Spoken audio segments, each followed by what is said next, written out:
Je viens de m'en souvenir là maintenant, il y a une friterie qui s'appelle la friterie Ferret, qui est la friterie où on allait, à chaque fois qu'on retournait chez mon père, on allait à cette friterie choper des frites pour faire un plateau télé.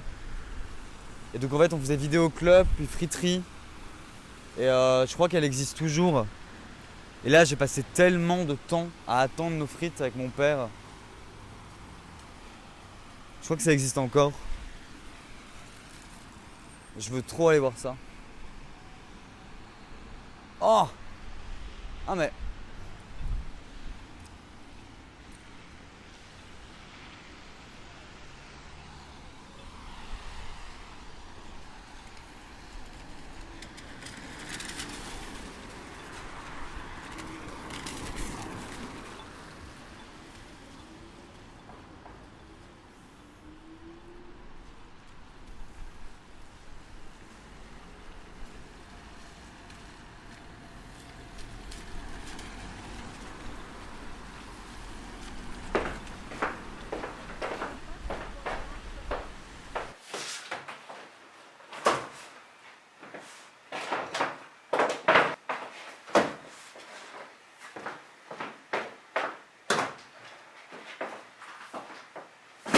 Ah ouais, il y a des trucs de pellicule.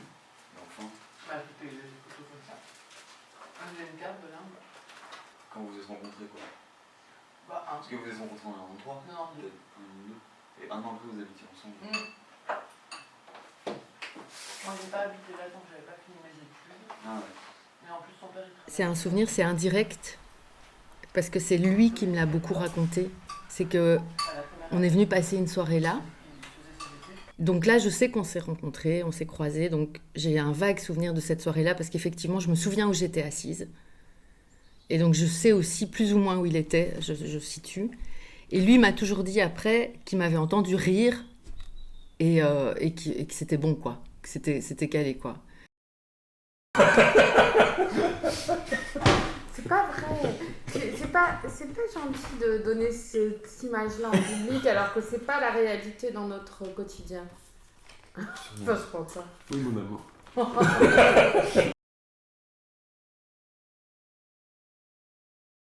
Oui, ça va. Ouais? Oui. T'es pas Non, impressionné ou quoi? Non, non, je suis pas stressée. Ok, ça non, va, non, c'est non.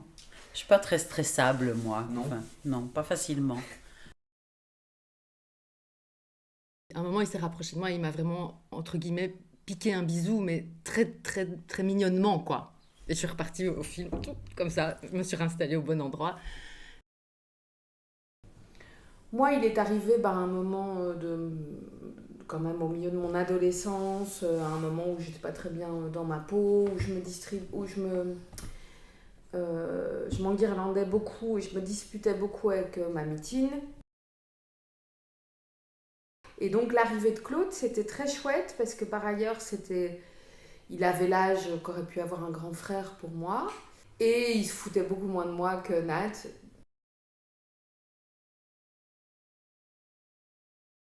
Je me souviens qu'on a eu une conversation où je lui ai dit que c'était important qu'ils aient un mode de subsistance, tu vois, tous les deux.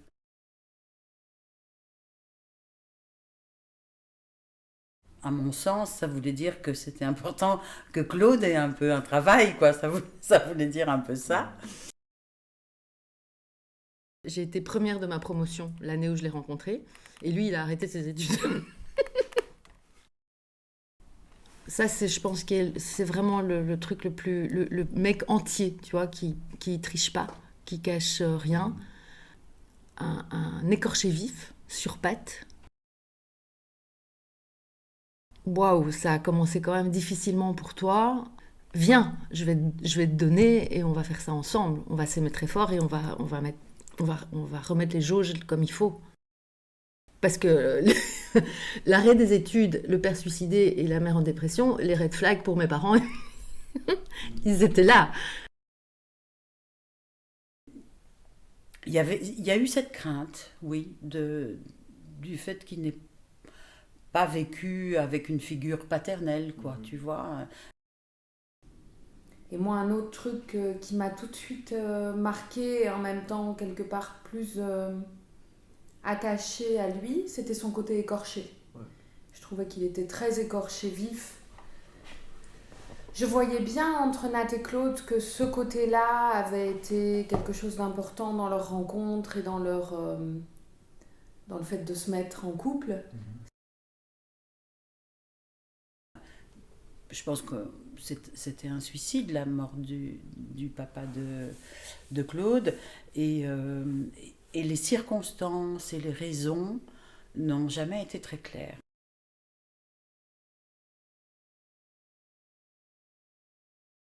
Oui, alors on fait Guillaume. Et effectivement, c'est assez top. Sur ce coup-là, il était quand même assez impeccable, donc il a pris 1 mois de congé, il faut le savoir. Donc on a vécu, et c'était d'un naturel pour lui énorme. Enfin, je veux dire, il s'est posé aucune question. Moi, j'étais en congé de maternité, il était quand même complètement outré de n'avoir qu'1 mois. On a cette image qui fait partie de notre truc de couple, qui est qu'on veut un jour être sur un petit banc, tout vieux, tout ridé, ensemble. Ça, on veut l'atteindre, et c'est un truc dont on parle depuis qu'on s'est rencontrés. Et ça continue à être, je pense, présent, et qui est assez d'amour et assez d'envie d'être ensemble et de faire famille ensemble pour faire en sorte que ça arrive.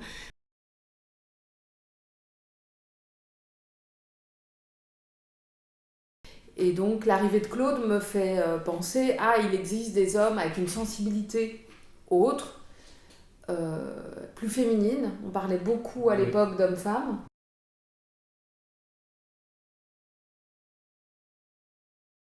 On trouvait qu'il avait des qualités masculines et féminines. Et je me souviens quand on en avait parlé avec Nathalie, elle disait qu'elle aimait beaucoup son côté féminin, puisqu'il il raccommodait les trucs, il faisait de la cuisine. Enfin, il faisait pas de distinction entre les activités féminines et masculines, ce qui était quand même pas si fréquent que ça.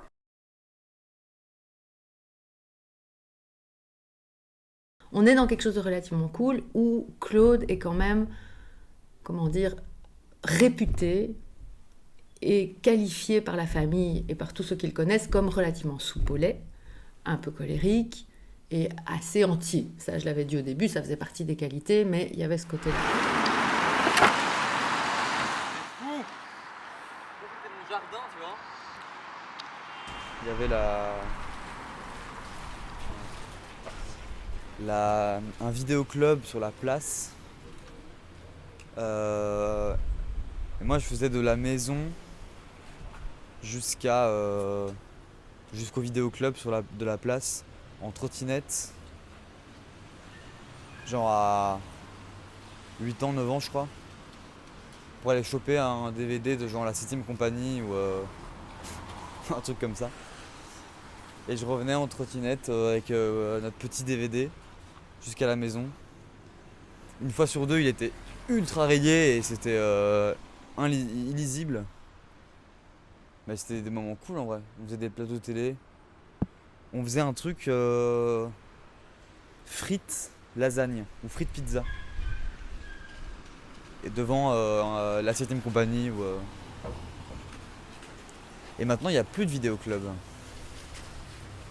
Il y a eu un truc. Parce qu'elle a eu son AVC entre toi et Marius. Qui a clairement changé pour moi dans ma tête, ça, c'est vrai. La façon dont on a voyé la vie, quoi, tu vois. Avec l'accident, avec l'AIT, ça me prend du temps de comprendre ça me prend 1 an ou 2 forcément, pour que ça apparaisse, que ça naisse en moi comme idée. Mais il y a quelque chose qui est de l'ordre de... ça aurait pu être bien plus grave, donc j'ai failli y rester. Il va falloir arrêter de me gâcher les moments chouettes de ma vie. Il y a une espèce d'intolérance au conflit gratuit ou au conflit sans raison, que j'estime sans raison, qui monte. Il va falloir que ça s'arrête, quoi. Parce qu'en fait, si la vie c'est comme ça, et si la vie ça peut s'arrêter comme ça, en fait ça doit être bien maintenant. Il n'est pas question de commencer à à attendre que ça s'arrange ou à supporter des choses qu'en fait profondément. Et c'est comme s'il y a une série de choses auxquelles j'ai plus accès désormais. Progressivement, il y a une sorte de seuil de tolérance qui change. C'est un peu les cadeaux de ce genre de merde, de problèmes de santé qu'on peut avoir, c'est que tu mesures la chance que tu as d'être en vie, et tout à coup, tu n'as plus envie qu'on te pourrisse rien, quoi. Ça aussi, c'était un grand moment. Hein. On a été aux funérailles de grand-papa, sans vous. Et où il m'a tiré la gueule sur tout le chemin du retour parce que j'avais dépassé des limitations de vitesse. Ça, c'était l'ambiance de l'été avant que je m'en aille. Et pas les limitations de vitesse de l'autoroute. Les limitations de vitesse écologique. Et donc, à nouveau, pendant moi, cette période de deuil de grand-papa et ce week-end où on est allé à ses funérailles, je devais le consoler, quoi. Tu vois, alors que... Je veux dire, il fallait le consoler, il fallait qu'on le console. Au décès de grand-papa, où on était là, non, en fait. Et moi, avec mes 2 jumelles sur les bras, mon grand-père qui était mort, j'étais assistante en médecine avec 6 gardes par mois de nuit où je dormais pas, enfin, tu vois. Et puis, tu dois consoler ton beau-frère qui n'a pas perdu quelqu'un de sa famille. Ok, il l'aimait beaucoup, mais un petit peu remettre l'église au milieu du village à un moment.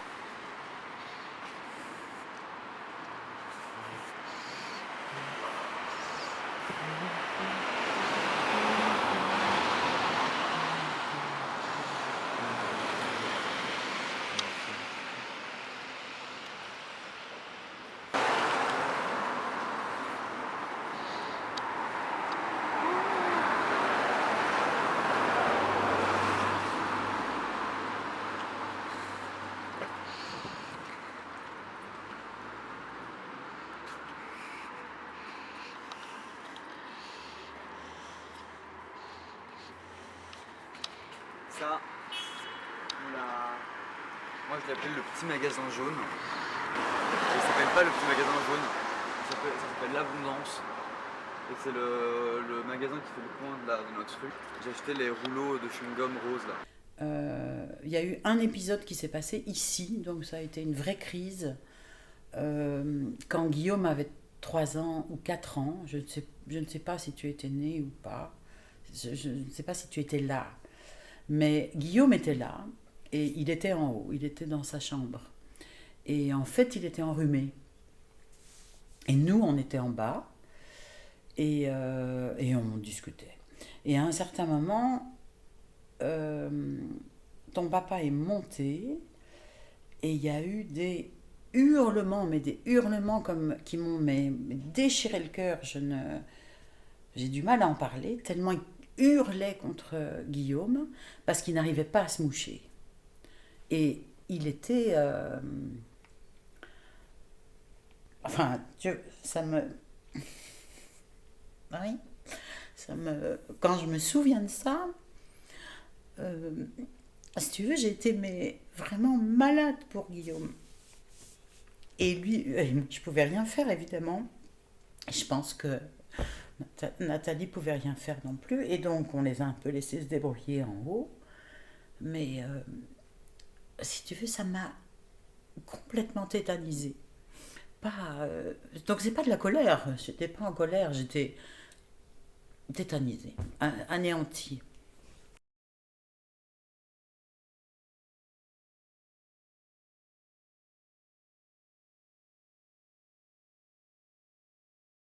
Il y a un fantôme dans la famille lié à la santé mentale et lié au fait de déconner, voilà.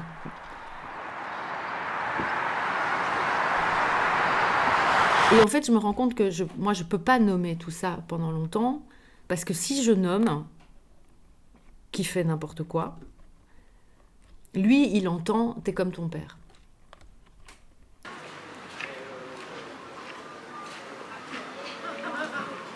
Parce que je me suis dit, mais comment ce petit bonhomme peut... comment est-ce qu'il peut comprendre, tu vois? Comment est-ce qu'il peut comprendre? Parce que lui, en plus, il était enrhumé, donc il était peut-être malade. Je ne sais plus s'il était malade ou pas, mais Ça, c'était effarant. Et puis, on n'en a jamais parlé. Il est redescendu, donc je pense qu'il était rouge ou bleu ou vert, enfin je ne sais plus de quelle couleur. Et donc moi j'ai disparu quelque part, tu vois, parce que c'était un... Parce que si tu veux, j'étais désespérée, quoi, d'avoir entendu ça. Et je me suis dit, mais on fait pas comme ça, quoi. On fait pas comme ça avec un enfant qui est enrhumé, qui est malade. On peut pas le traiter comme ça, quoi. Tu vois, c'était... Voilà. Donc, ça a été vraiment la première fois, je crois. Mais c'était pas de la colère. Après, j'ai rien vu venir. Après, j'ai rien vu venir dans la façon dont...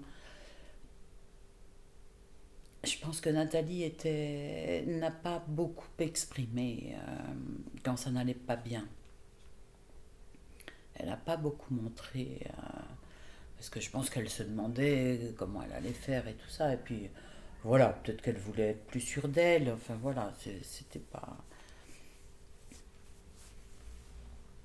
Je savais que son père s'était suicidé, mais je connaissais pas l'histoire. Je ne sais plus qui, je pense que c'est Nat, m'a dit un jour que son papa était bipolaire et que j'ai réalisé, et je ne sais plus si c'est immédiat ou des mois après ou des années après, je ne sais plus, qu'il l'était probablement, que Claude était bipolaire. Dire tu déconnes, c'était entendu comme t'es fou. Et on ne pouvait pas approcher ces zones-là. Parce que c'était la blessure familiale, quoi. Au fur et à mesure de tout ça, l'alcool prenait de la place.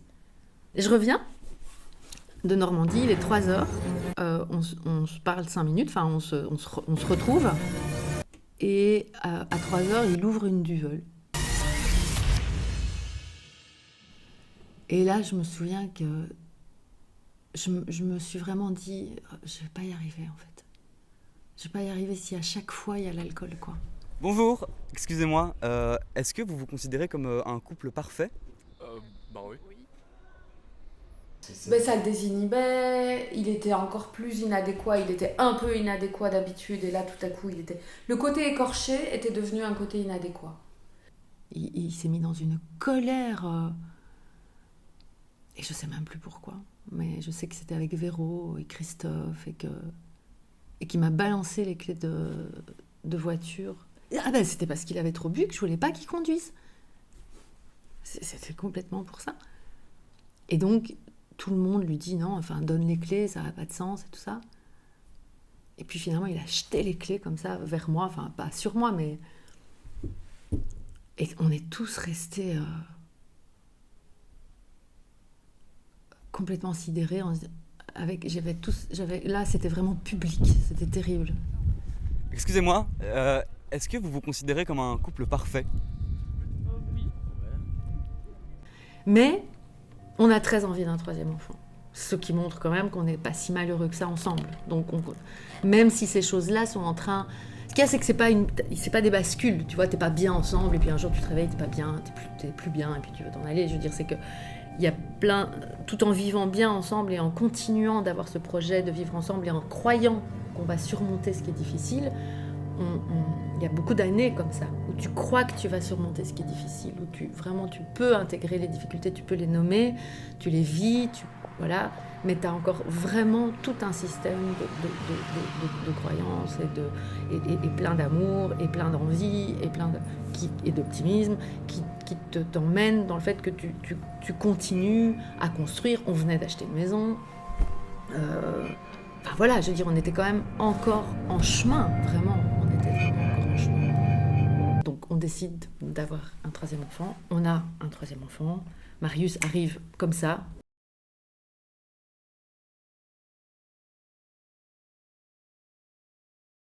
Donc je sors de maternité avec Marius et ton père, on rentre à la maison, il pleut 5 jours de suite, mais un déluge. On ne peut pas mettre le nez dehors, jardin, machin, enfin tu oublies. Et je vois la météo, je sais qu'il va pleuvoir 5 jours de suite. Et je me dis dans ma tête, parce que je sais déjà que Claude est moins là, je me dis, ça va être décisif. Je vais voir ce qui va se passer pendant ces 5 jours. Je vais voir si il est là. Et si... Parce que moi, quand j'étais enceinte avec Marius, 7 mois, 8 mois, 9 mois, j'étais déjà avec vous deux. Et il était déjà plus ou moins pas là. Et là, cette fois-là, je me dis, bon, là, bébé est là, Marius est là, c'est le moment. C'est le moment où il faut revenir. Et ce qui se passe, c'est que on fait tout à 4, mais on fait tout à 4 parce que Claude a disparu.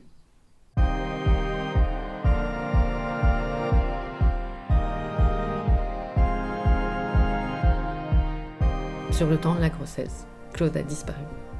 Claude est sur Dofus, avec une duvel à côté de lui. Ça, par exemple, ça c'est un truc que Claude a pu dire que je trouvais trop extrême à l'époque. C'était un truc du genre, je vais t'arracher ton stérilet avec les dents, quoi. Enfin un truc. Ah oui. Bah oui. Ah oui. Oui. Ah oui. Ouais.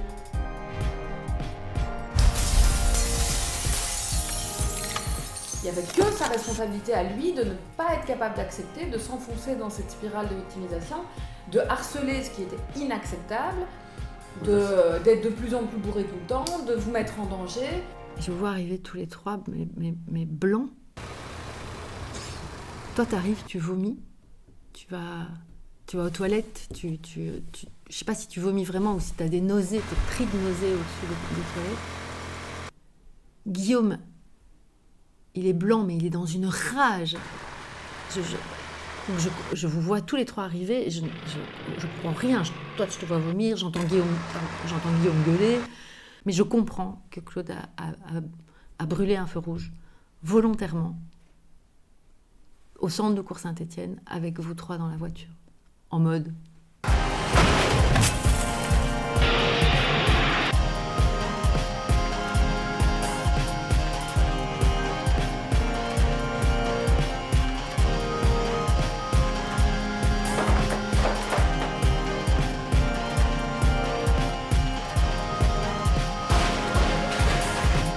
J'étais amoureuse et c'était pas possible que mon histoire soit réduite à ça.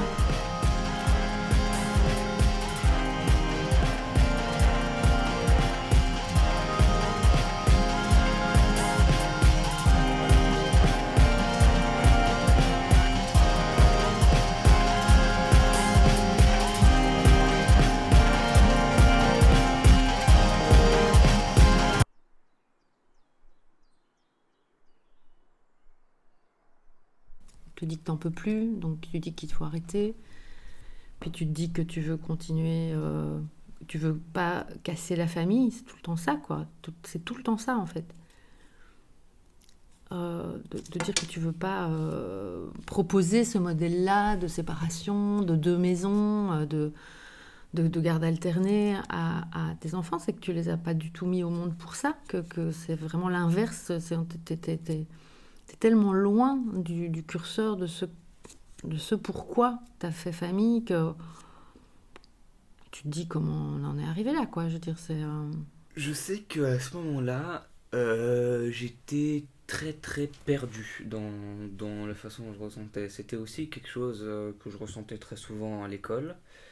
À ce moment-là, j'étais très perdu parce que j'avais pas trop conscience de ce qui passait chez moi. J'arrivais pas trop à comprendre ce qui se passait, pourquoi ça criait tout le temps, pourquoi maman partait, etc. Je me dis, on n'a pas tout fait. J'ai pas tout fait. Et donc, il faut continuer. Plus tard, j'aurai accès à l'idée que on fait jamais tout. Mais qu'à un moment, on est tellement fatigué qu'on décide que, même si on n'a pas tout fait, on décide qu'on doit s'arrêter, qu'on a fait tout ce qu'on pouvait, mais que c'est sûrement pas tout. Mais ça, j'ai pas encore accès à ce moment-là. J'ai plutôt accès à on n'a pas tout fait. Et il faut tout faire. Il faut tout faire pour que ça fonctionne. J'imagine la maison de Wavre, c'est vraiment emblématique de ce qu'on a vécu. Je vois ma chambre, le salon, enfin toute la maison, je me la rappelle très bien de mémoire comment elle était. Aussi des moments intéressants comme... qui m'ont marqué, pas forcément parce qu'ils étaient grands ou pétants ou comme on veut, mais que c'était des choses qui m'ont intéressé. Par exemple, quand papa perçait des trous dans le mur qui séparait la maison de l'espace vide au-dessus de la grange pour voir ce qu'il y avait, sans raison particulière, ou quand papa m'a filé une fessée parce que j'avais fait va savoir quelle connerie, quand on se mettait dans le hamac, dans la petite cour avant le jardin et entre le garage, la sortie de la cuisine et le jardin, et on s'enfermait dans le hamac et on nous faisait tourner. Une fois je suis tombé 2 ou 3 fois. Il y a quelques conversations décisives. Je sais qu'un jour, j'appelle mon père et on parle de tout ça. Et il me pose cette question qui dit si tu n'avais pas d'enfant, tu ferais quoi ? Et je dis, je me barre, je cours, mais bien sûr que je m'en vais. Enfin, et il me dit, bah voilà, c'est tout. Pour moi, ça a vraiment été pas quand on a parti définitivement, mais quand papa et maman se sont séparés et que c'est plus devenu notre maison à temps plein. Pour moi, ça a été la cassure entre l'enfance heureuse et insouciante et le début de l'apprentissage des dures réalités du monde. Il m'a toujours dit, chez moi on parle pas aux enfants, chez toi j'ai l'impression qu'on leur parle, qu'est-ce qui se passe, comment on fait, et ça il a pris, tout ça il a pris, il a lu des livres, il a parlé, il vous a parlé quand vous étiez dans mon ventre, il a tout pris, il a tout fait, il voulait tout faire bien, et il le faisait bien, mais avec probablement une espèce d'intensité et de peur de manquer un truc ou de pas y arriver ou de, je sais pas, avec quelque chose quand même, il y avait un petit twist dans le fait que c'était pas quelque chose qu'il avait observé et intégré, c'est quelque chose qu'il essayait d'apprendre vite et de faire bien, mais il l'a réellement très très bien fait. Je veux dire, vous avez vraiment été choyés par lui, par nous deux. Je veux dire, ça, c'était vraiment des choses on était très fiers de nous. Tu te rappelles quand on disait, on en a marre des disputes, une fois qu'on tapait du pied partout et on faisait les bottes de fer. On manifestait, littéralement, c'est exactement ça. On manifestait, c'est limite si on n'avait pas des pancartes en disant ça suffit, les cris et tout. Ça vient ce truc ? Non. Les bottes de fer. Tu tiens pas ? Bah, je me rappelle qu'on tapait du pied très fort pour se faire entendre. Et on a tiré l'exemple de Twilight Princess, de Zelda sur GameCube. Finesse. Non. Ah mais oui, Vrai, évidemment ça ne pouvait être que ça. C'est Link qui a ses bottes de fer et qui marche sur les murs et tout, et du coup nous on faisait ça. Vous arriviez en marchant d'un pas un peu militaire et vous veniez faire une sorte de brigade d'intervention de stop la dispute, quoi. Ce n'est pas forcément quelque chose que j'ai si mal vécu que ça. C'est pour être tout à fait honnête, c'est un sujet dont j'aime beaucoup rigoler avec mes amis à l'école, faire des blagues idiotes dessus, parce que c'est pas forcément quelque chose qui m'a marqué, moi, bizarrement. J'ai parfois été un peu triste, parfois j'étais très souvent en colère contre lui par les mauvaises décisions qu'il a prises. Mais moi, personnellement, c'est pas quelque chose qui m'a influencé énormément ou qui m'a fait prendre des décisions que je n'aurais pas pris habituellement. Ça m'a aussi appris des choses positives. Ça ne m'a pas seulement isolé, ça m'a aussi ça m'a rendu, je dirais pas dur, mais résistant. Quand je réfléchis à tout ça, je me dis mais c'est toujours douloureux parce que en fait moi je l'aime toujours, Claude. Il me fait pas du bien, donc il fait pas du bien aux gens autour de nous, mais voilà, on a l'impression d'avoir perdu quelque chose, quoi. Et, on a tellement ri, quoi. On avait tellement un humour qui se mettait bien ensemble. Et ça fait partie des choses qui nous ont vraiment tenus aussi ensemble longtemps. C'est qu'on a ri ensemble très longtemps, malgré tout ça. Ton père, moi j'ai un souvenir de lui beau, solaire, assez drôle, tu vois. Cultivé. Oui, curieux. Intéressant. Et bon, tu dis, bah, moi ce que c'est quelque part, moi j'attends toujours que ça revienne, quoi, tu vois, et qu'il rencontre quelqu'un d'autre qui le rende heureux, quoi. Ouais. Tu vois, mais non, mais... Il n'est pas en état pour l'instant. On peut espérer.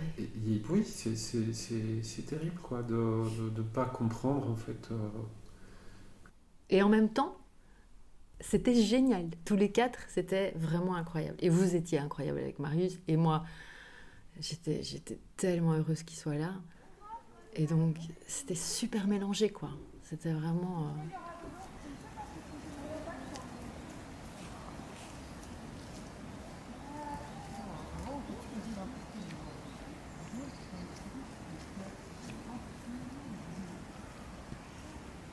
Et je veux dire, ce chemin-là, il l'a emprunté. L'aide, il l'a refusé. L'alcool, il a décidé de le boire. La maison, il a décidé de l'habiter alors qu'il ne la payait pas. Enfin, je veux dire, tout ça, c'était des choix quand même. Mais je suis toujours restée persuadée qu'il était extrêmement attaché et à vous et à ta maman, que ça avait été une blessure terrible, cette séparation pour lui, très probablement, qu'il l'a peut-être pas très bien comprise. Je ne sais pas s'il l'a comprise. J'ai eu l'impression parfois qu'il ne la comprenait pas, qu'il n'en comprenait pas bien les raisons. On a essayé de discuter avec papa, ça n'a jamais marché. Pas parce qu'il ne voulait pas, peut-être parce qu'il n'était pas capable de faire fonctionner les choses. Je n'ai aucune idée d'où il est actuellement. On ne l'a plus vu depuis qu'on a déménagé. Vu qu'on ne lui a pas dit où on emménageait, c'est pas surprenant. Je ne sais absolument pas si il est en train de remettre sa vie sur les rails quelque part. Je crois pas, maman nous l'aurait dit. Je ne sais absolument pas où il est. Je crois que j'aimerais bien qu'il voit ça avant. Je voudrais croire qu'il va passer un jour le pas de la porte et qu'il va nous annoncer qu'il a remis sa vie sur les rails. Que c'est vraiment parce qu'il a voulu croire et il nous a fait croire tellement de fois que ça marchait. Mais je crois qu'aujourd'hui, tel que je suis aujourd'hui, s'il arrivait vraiment, mais d'abord il faudrait qu'il se remette la vie sur ses rails, vraiment, et qu'il puisse nous montrer des preuves que ça va pas se casser la gueule dans 5 minutes. Je crois que je serais prêt à lui offrir une seconde chance. Cette impuissance d'avoir pu l'aider et d'avoir dû au final le laisser tomber, ça c'est très très violent. Mais...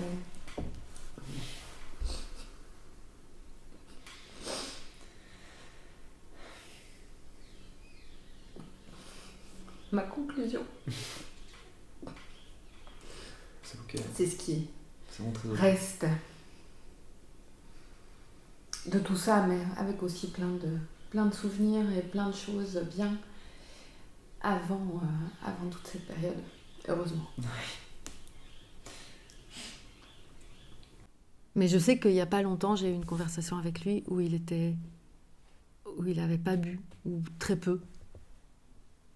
C'était il y a vraiment, je sais pas, il y a 2 mois, 3 mois.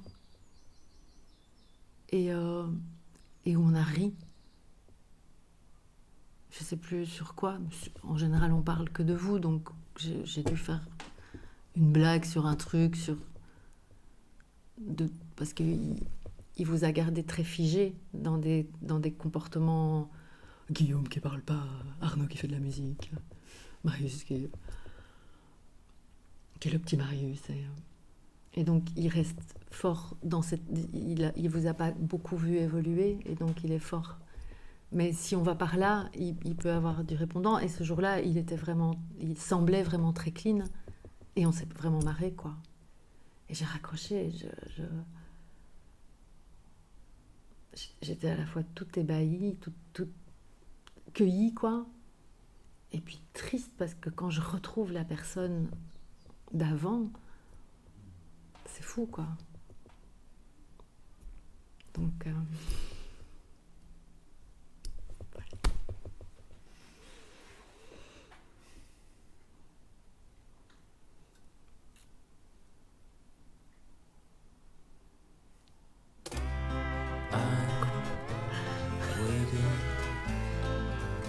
So long that only a fool would try and stay. If not for you, if not for only feel sunken away. You've been soaking all day. Ashes been sunk in the bay.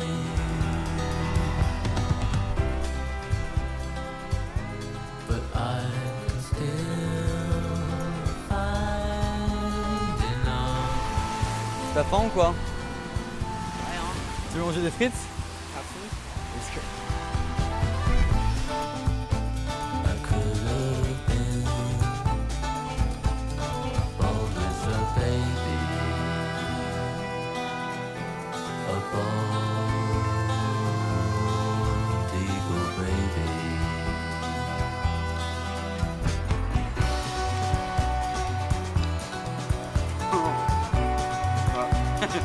La même chose. C'est toujours la même chose. Me always wondering why.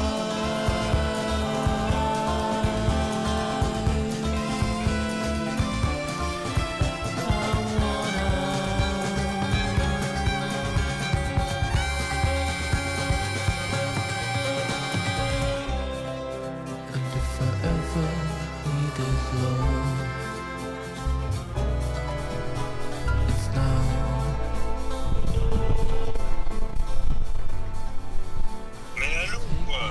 Allô papa?